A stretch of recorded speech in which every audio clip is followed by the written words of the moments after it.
In this video, we'll be taking a look at 5 MLB games happening on July 23, 2025, and providing you with free team picks and total picks for each one of those games, so 10 picks in total. Welcome back to Cash Out Sports. Let's dive right into it. Oh, and don't forget to subscribe and to click the bell icon to get notified as soon as these videos get released, so that you have more time to plan out your bets as we provide these videos on a daily basis. I can guarantee that you'll have all the important information that you'll need on these 5 MLB games after fully watching this video. One more thing before we start. If you would like to gain access to our best exclusive sports picks to take your journey to the next level, then check out our Patreon in the link down below, where we offer our best single picks, parlay picks, and much more. Now let's get started.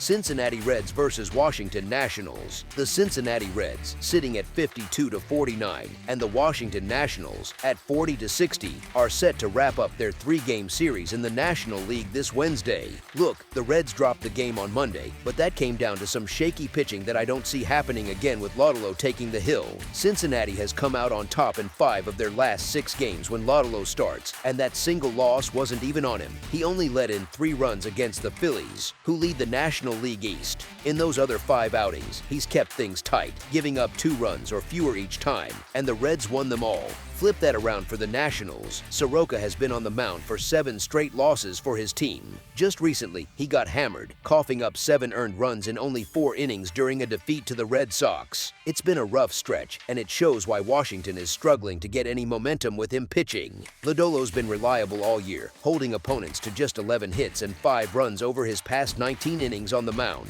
Zoom out a bit, and he's only allowed 7 runs across his last 28.2 innings overall. When he's pitching away from home, in 59.2 innings, he's posted a sharp 2.56 earned run average and kept batters to a .200 average. On the other side, Soroka's dealing with an earned run average north of 5 for the season, and lately, he's surrendered 16 hits and 10 runs in his most recent 13 innings. The Nationals haven't pulled off a win with Soroka starting since back on June 6th. No, thanks. As our first pick for this matchup, the Cincinnati Reds money line is our full game side pick. These 2 squads put up a wild 18 runs combined on Monday, but I expect things to calm down and settle back to normal here, since neither lineup is exactly lighting up the league with power. Washington ranks just 18th in runs scored across baseball and sits at 22nd for home runs, so they're not some offensive juggernaut. They'll have to face Lodolo, who's been one of Cincinnati's standout arms in recent weeks, shutting down teams to 2 runs or less in 5 out of his last 6 starts. Over on the Nationals side, Soroka's starting, and yeah, he hasn't notched a win in a while, but sometimes it's not all on him. The team's just not backing him up. Take those recent games where he allowed only 1 earned run against the Padres and then the Angels, yet Washington still ended up losing both. Plus, the Reds have hit the under in 7 of their past 9 games, which tells me scoring could stay low-key today. As our second pick for this matchup, under the projected total is our full game total pick. San Diego Padres versus Miami Marlins. The MLB action keeps rolling on Wednesday afternoon with a low-key matchup pitting the San Diego Padres, who are 55-46, against the Miami Marlins. Sandy Alcantara is meant to be the top dog in the Marlins rotation, but that hasn't panned out at all this year. Sure, he's logged the most innings for the team, but his earned run average has ballooned to 7.14, a far cry from the 2.28 he put up over 32 starts back in 2022 when he was lights out. Whatever magic he had that season is gone now, and he's just leaking runs left and right, which explains his rough 4-9 record. In each of his past 4 outings, he's surrendered at least 4 runs, like the 6 he gave up to the Reds or the 7 to the Diamondbacks. It's been ugly. Meanwhile, the Padres are rolling out Cease, who just dominated with 10 strikeouts and 0 runs allowed in his latest start against Washington. Bottom line, San Diego has the edge with the stronger arm on the hill today. As our first pick for this matchup, the San Diego Padres money line is our full game side pick. Both these starters are carrying earned run averages above 4.5, and honestly, neither one has been on point this season. It's been a grind for them. Digging into Alcantara a bit more, he's posted a brutal 7.94 earned run average across his 3 most recent starts, covering 17 innings where things just fell apart. On top of that, the Padres' current hitters have feasted on him, batting .383 with a .403 on base and .456 slugging over 68 at-bats, so they know how to get to him. Throw in the fact that Miami Miami's bullpen ranks in the bottom half of the league and isn't exactly reliable. And there's a solid shot San Diego could rack up 8 runs all by themselves in this one, pushing the scoreboard higher. As our first pick for this matchup, over the projected total is our full game total pick.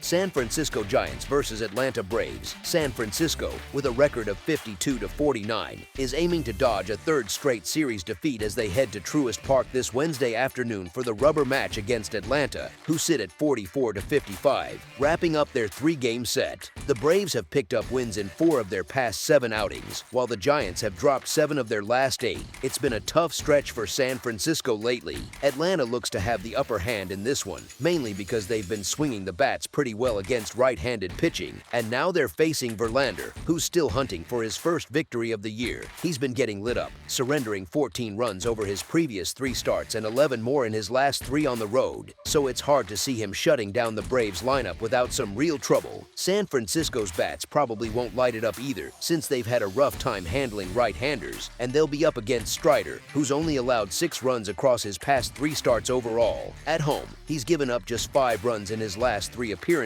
there, so he should be able to keep the Giants' offense under wraps and prevent any big rallies. Spencer Strider's been working his way back to that dominant level we know he can reach, and it seems like he's turning the corner coming out of the break. Just late last week, he took on the Yankees and limited them to 3 hits, issued 3 walks, but racked up 8 strikeouts in a solid effort. This 26-year-old righty has piled up 19 strikeouts in his 2 most recent starts, covering 12 2/3 innings, showing some real swing and miss stuff. I figure he'll handle the Giants' hitters without much hassle on his home turf, and Atlanta should scrape together enough runs off a faltering Justin Verlander to make things work. Heading into Tuesday's game in this series, San Francisco was riding a 6-game losing skid, which doesn't bode well for them turning it around quickly. As our first pick for this matchup, the Atlanta Braves money line is our full game side pick. Strider hasn't exactly been lights out this season, no question about it, but he still gives the Braves a clear leg up over Justin Verlander in this spot. At 42 years old, Verlander's been grinding through a rough year, dealing with abbreviated starts and way too many balls getting hammered hard. That said, any edge Atlanta builds early on gets balanced out by how strong the Giants' relief crew is. They've got the second best bullpen in the majors, while the Braves have a habit of falling apart in the later frames. Here's my take on how this plays out. Atlanta grabs a lead by the 5th inning and trots out their top relievers to protect it. On the flip side, if Verlander avoids a complete meltdown, San Francisco's pen steps in and stifles the Braves late, keeping their hitters in the mix for a comeback. All that points to a game that stays on the lower side of the scoreboard, especially with it being an early afternoon tilt where a bit of weather and thick air could weigh things down even more. As our second pick for this matchup, under the projected total is our full game total pick. Detroit Tigers versus Pittsburgh Pirates. The Tigers and Pirates are set to finish off their 3-game interleague series this Wednesday afternoon over in Pittsburgh.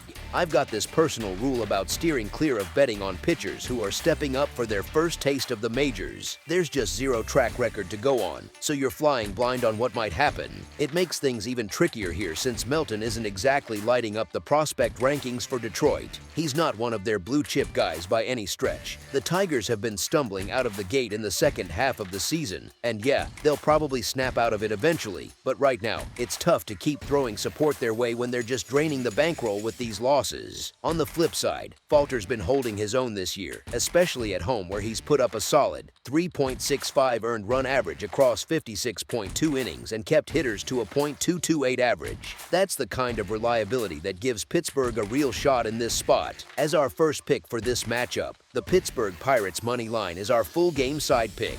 Pittsburgh rolls into this one as one of the weakest offenses in the league, with the team hitting a dismal .230 overall and not much pop in their bats to speak of. They're not the type to light up the scoreboard with home runs or extra base hits. Now they've got to figure out a guy like Melton, who's a complete unknown to them since he's never faced big league hitters before, which could throw off their timing even more. Detroit's lineup hasn't been much better lately, scraping together only 7 runs over their previous 5 games heading into Tuesday night, so it's been a real drought for them at the plate. Still, I see them scratching out just enough hits and runs to edge this one out, though don't count on a ton of action or high scores from either side. It'll likely stay pretty quiet offensively. As our second pick for this matchup, under the projected total is our full game total pick. Los Angeles Angels versus New York Mets. The Los Angeles Angels, sitting at 49-51 with a 54-43 over-under record, are set to face off against the New York Mets, who are 57-44 with a 45-53 over-under mark. This Wednesday afternoon in the rubber game of their three-game interleague series, New York hasn't exactly been sharp through the first two games here, but they've managed to swipe both wins thanks to some late comebacks that turned things around. The Mets have been tough to beat at home, going 36-16 in their own park this year, while the Angels have scuffled on the road with a 25-29 record away from Anaheim. Los Angeles keeps delivering these up-and-down performances that make them hard to trust, and now they're handing the ball to Burke as an opener to kick things off. Over on the Mets side, Manny is taking the mound, and he's been stingy, giving up just 2 earned runs and 6 hits across 7.1 innings in his pair of starts so far this season. That said, I'm not totally buying into this Mets squad at the moment. They've got some question marks, and I'm not sure how deep Manaea can go today. It's not the kind of matchup where I'm sprinting to place a bet, but I do see the Mets relief arms potentially coughing it up again, like they did when Manaea came back to starting in his most recent outing. The Angels aren't some powerhouse by any means, but that's where I spot the edge in terms of value here. They could capitalize if things unravel late. As our first pick for this matchup, the Los Angeles Angels money line is our full game side pick. These bullpens have taken some lumps this year, with the Mets sitting 13th in the league at a 3.87 reliever earned run average, while the Angels rank down at 28th with a rough 5.11 mark from their pen. Coming out of the All-Star break, both squads have been putting runs on the board decently well. Los Angeles is averaging 6 per game, and New York is at 4 runs a contest. Plus, the over has cashed in every one of the 4 games each team has played since the break, so that trend points to some scoring potential today. As our second pick for this matchup, over the projected total is our full game total pick. That's all for now, so if you have any other games you would like reviewed, then leave a comment down below with the game you would like analyzed. Subscribe to our channel, leave a like on this video, and we'll get to it as soon as we possibly can. We would also love to hear your opinion on the picks presented to you in this video, whether you agree or disagree with them, so leave a comment down below and do let us know.